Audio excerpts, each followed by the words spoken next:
নমস্কাৰ বন্ধুসকল। এৰী পলু, নুনী পলু আৰু মুগা পলু এই তিনিওবিধ পলুৰ বিষয়ে আপোনালোক সকলোৰে জ্ঞাত। এই তিনিওবিধ পলুৰ পৰা উৎপাদিত ৰেচম সূতা আৰু এই ৰেচম সূতাৰ পৰা উৎপাদিত ৰেচম কাপোৰ আমাৰ অসমীয়াৰ স্বাভিমান। আৰু এই তিনিওবিধ পলুৰ পৰাই উৎপাদিত কাপোৰ আমাৰ অসমৰ অৰ্থনীতিত অভূতপূৰ্ব বৰঙণি আগবঢ়াই আহিছে। বন্ধুসকল, এই তিনিওবিধ পলুৰ বৈজ্ঞানিক ভিত্তিত পালন আমাৰ উত্তৰ পূৰ্বাঞ্চলত ক'ত কেতিয়া আৰম্ভ হৈছিল আপোনালোকৰ জানিবলৈ মন নাযায়নে? বলক আজি সেই বিষয়ে অকণমান আমি জানো। আপোনালোকে সম্পূৰ্ণকৈ এই বিষয়ে জানিবলৈ ভিডিঅ'টো শেষলৈকে চাই থাকিব। ধন্যবাদ।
টাবৰৰ পৰা আহিছিলোঁ। আপোনালোকৰ ফাৰ্মখনলৈ আমি ৰাতিপুৱা ল'ৰা ছোৱালী লৈও আহিছিলোঁ। এতিয়া আপুনি কওকচোন, আপোনাৰ এই ৰেচম ফাৰ্ম তিতাবৰ কেতিয়া প্ৰতিষ্ঠা হৈছিলে? আমাৰ এইখন আমি অসমৰ প্ৰথমখন ক'বলৈ গ'লে প্ৰথমখন চৰকাৰী ৰেচম ফাৰ্ম 1919 চনতে প্ৰতিষ্ঠা হৈছিলে। আৰু সেই সময়ত ইয়াতে এই তিতাবৰ অঞ্চলতে অসমৰ যি ছেৰিকালচাৰ ডিপাৰ্টমেণ্ট আছে এতিয়া জন্ম হৈছে। তো ক'বলৈ গ'লে এখন পায়নিয়াৰ ইনষ্টিটিউট মানে এখন পায়নিয়াৰ ফাৰ্ম অসমত। আৰু ইয়াত কিবা ট্ৰেইনিং কেনেধৰণৰ ট্ৰেইনিংবোৰ দিয়া হয়? ইয়াতে আমাৰ ছেৰিকালচাৰ বিষয়ে যোৱা হয় বা জনোৱা হয়।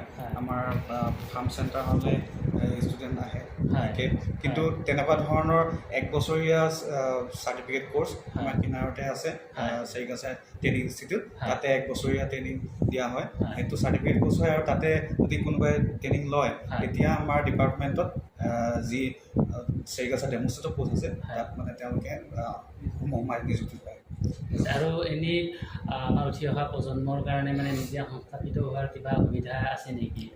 ট্ৰেইনিং লোৱাৰ পাছত? হয়, ট্ৰেইনিং লোৱাৰ পিছত আমি ইয়াত ট্ৰেইনিং দিয়ে থকা হয়। আৰু তেনেকুৱা মানুহৰ প্ৰজেক্ট যিবোৰ আছে যোৱাবাৰ আমাৰ এবাৰ পাৰ হৈ গ'ল, আৰ্কেবিয়া চলি গৈছিলে। এতিয়া শিলচমুখতো চলি আছে, চমত আহি আছে। ঠিক তেনেকৈ যিমানখিনি আমাৰ প্ৰজেক্ট আছে তো তাত সকলোতে ট্ৰেইনিং মানে দিয়া হয়। ট্ৰেইনিঙৰ কাৰণে দিয়া হয়। আৰু ট্ৰেইনিঙত আমি কি কৰোঁ, সূতা কাটিবলৈ শিকাওঁ, এৰীৰ সূতা কাটিবলৈ শিকাওঁ, মুগা সূতা কাটিবলৈ শিকাওঁ। তাৰ লগতে যদি পলু কেনেকৈ পোহে, এৰী পলু কেনেকৈ পোহে মুগা কেনেকৈ পোহে আমি ফাৰ্মতো দিওঁ আৰু চেৰিকালচাৰ ট্ৰেইনিং ইনষ্টিটিউট তিতাবৰত দিওঁ। হয়, আপোনালোকে এনেই গাঁৱৰ মহিলাকে দিয়ে নে কলেজ পঢ়ি থকা বা কলেজৰ পাছ কৰা দেখা মানে যাব হয়। পাৰি, যদি ট্ৰেইনিং ল'ব খোজে তেতিয়া ল'ব পাৰিব নেকি? হয়, আমাৰ টাৰ্গেটটোৱে হৈছে আমাৰ বিভাগৰ টাৰ্গেট হৈছে যে চেৰিকালচাৰৰ জৰিয়তে ৰেচমৰ জৰিয়তে অসমৰ অৰ্থনীতি কেনেকৈ আগবঢ়াই নিব পাৰে, জাতীয় অৰ্থনীতিটো। যদি জাতীয় অৰ্থনীতিটো বঢ়াবলগীয়া হয় ডেফিনেটলি আমি নিউ জেনেৰেশ্যনক আমি ইনভলভ কৰিব লাগিব। তাৰ উপৰিঞ্চি চেৰিকালচাৰটো বেছিভাগেই ক'ব বিচাৰে যে নাৰী কেন্দ্ৰিক ৰেচম কৰ্মটো বেছিকৈ হয়, কাৰণ এৰি যদি পোহে ঘৰতে পোহে, ঘৰৰ ভিতৰতে পাতটো মতাসকলে ছিঙি আনি দিয়ে আৰু মহিলাসকলে ঘৰতে পাত দিয়ে। এই তেনেকুৱা ধৰণৰ মানে কি হয়, মহিলাসকলকে টাৰ্গেট কৰা হয় বেছিভাগ, কিন্তু তাৰ লগতে আমি উঠি অহা প্ৰজন্মকো টাৰ্গেট কৰিছোঁ, কাৰণ এই সম্পদ বুলিয়ে ক'ব লাগিব। এই সম্পদটো আগবঢ়াই দিবৰ কাৰণে নতুন প্ৰজন্ম শিকিলে পিছলৈ যাব। হয়, ইয়াত আপোনালোকে বিনামূলীয়া প্ৰশিক্ষণ দিয়ে নে পইচা দি পেলাই প্ৰশিক্ষণ দিয়ে? নহয়, আমি কোনো ধৰণৰ পইচা বিনিময় আমি ইয়াত ট্ৰেইনিং নিদিওঁ, কিন্তু আমি ট্ৰেইনিং এনেকৈ ধৰণে দিওঁ যিসকলক আমি প্ৰজেক্টৰ আণ্ডাৰত সোমোৱাই লোৱা হয়। আমাৰ ডিষ্ট্ৰিক্ট কমিশ্যনাৰ ছাৰ আছে, তেওঁ চাইনৰ পিছত আমি চাইনৰ আগত আমি DLCC পাতোঁ, এই ডিষ্ট্ৰিক্ট চিলেকশ্যন কমিটি। তো চিলেকশ্যন কমিটিত যিসকলক পোৱা যায়, যিসকলে আগ্ৰহী, আমাৰ ফিল্ড লেভেল ৱৰ্কাৰ যিসকল আছে, প্ৰদৰ্শক আছে, তেওঁলোকে আমাক চিলেকশ্যন কৰি পিনি দিয়ে। দিয়াৰ পিছত আমি আকৌ সেইখন চিলেকশ্যন কৰোঁ। চিলেকশ্যন কৰাৰ পিছত যিসকলক আমি পাওঁ তেওঁলোকক আমি বিনামূলীয়াকৈ ইয়াত ট্ৰেইনিং দিয়া হয় চৰকাৰৰ ফালৰ পৰা। কিন্তু নিজাববীয়াকৈ যদি কোনোবাই ল'বলৈ আহে, তথাপিও আমি এদিনীয়া দুদিনীয়া যদি কোনোবাই শিকিবলৈ আহে, আমি নিজেই বিনামূলীয়াভাৱে মানে ক্ৰাইটেৰিয়াটো হ'ল কি তেওঁলোকে মানে ফিল্ড লেভেল আপোনালোকৰ ৱৰ্কাৰৰ লগত যোগাযোগ কৰিব লাগিব। তাৰপাছতে DLCC লৈ আহিব লাগিব, কাৰণ DLCCৰ পৰাহে এপ্ৰুভেল হোৱাৰ পাছত ইয়াত ট্ৰেইনিং আপোনালোকে আৰু সেই কথাটো এনেকুৱা ধৰণৰ DLCC এপ্ৰুভ হোৱা মানে বা প্ৰজেক্টৰ আণ্ডাৰত হোৱা মানে তেওঁলোকে কিছুমান ধৰণৰ সুবিধা পায়, কিন্তু যদি নিজাববীয়াকৈ কোনোবাই শিকিবলৈ আহে তেওঁলোকেতো আমি সুবিধা দিব নোৱাৰিম। কিন্তু যদি DLCC এপ্ৰুভ হৈ আহে তেতিয়া চৰকাৰৰ ফালৰ পৰা যিমানটো সুবিধা আছে আমি তেওঁলোকক দিব পাৰোঁ। কিবা লোনৰ প্ৰভিজন আছে? লোনৰ নহয়, তেওঁলোকৰ সূতা কাটিবলৈ আমি মেচিন দিওঁ। তাৰ উপৰিঞ্চি যি কি বুলি ক'ব, পলু পুহিবৰ কাৰণে যি এপ্লায়েঞ্চেছ থাকে, সেই এপ্লায়েঞ্চেছবোৰ আমি বিনামূলীয়াকৈ দিব পাৰোঁ। লাষ্ট টাইম আমি SOPDG আণ্ডাৰত 4গৰাকী ফাৰ্মাৰ্চক আমি দিছোঁ বিনামূলীয়াকৈ। ইয়াত মেচিন পাতিবোৰ দিয়া হয় বিনামূলীয়াকৈ দিয়া হয়। আৰু এটা থাকে প্ৰজেক্ট লৈ পিনি বেলেগ বেলেগ কথা থাকে। প্ৰজেক্ট যদি কোনোবা প্ৰজেক্টত এনেকুৱা থাকে যে 80/20, 80% চৰকাৰৰ ফালৰ পৰা দিয়ে, 20% ছাবচিডি তেওঁলোকে দিব লাগে। আমাক তেওঁলোকে দিব লাগে, ছাবচিডি হয়, 20% তেওঁলোকে আমাক দিবলগীয়া হয়।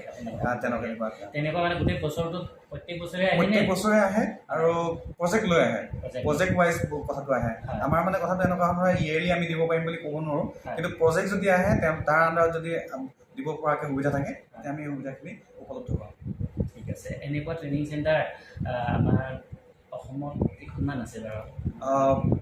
STI sericulture training institute Titabar north ইষ্টৰ ভিতৰত এখনেই আছে। বৰ্তমান মণিপুৰ চৰকাৰেও এখন আৰম্ভণি কৰিব বিচাৰিছে। আমি কিমান দূৰ তেওঁলোক আগবাঢ়িছে আমি গম নাপাওঁ, কিন্তু বৰ্তমানলৈকে নৰ্থ ইষ্ট এডুকেশ্যন কাউন্সিলৰ ফালৰ পৰা তেওঁলোকেও ইয়াতে ফাণ্ড দিয়ে। গোটেই বাকী 6খন যি আমাৰ ষ্টেট আছে তেওঁলোকে আহি পিনি ইয়াত পঢ়িবলৈ আহে। ইয়াত চিট কিমান আছে?